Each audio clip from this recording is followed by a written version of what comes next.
Hello everybody, hope everyone is having a good day and a good week so far, and welcome to my channel.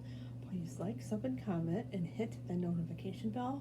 If you don't, you may not know if I have any videos up or not.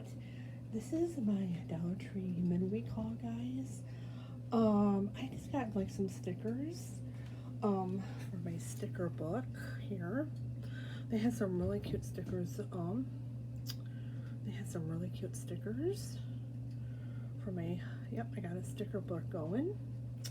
I got some of these beauty benefits.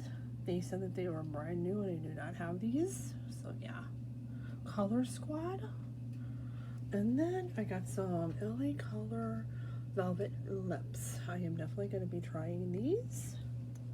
And then I went to a local boutique and I got a ring. Yeah, so that's my little shopping haul for the midweek. If you guys like my videos, my purse of the day is this my Jane purse from Amazon, Bundle Monster. That's where I got it from.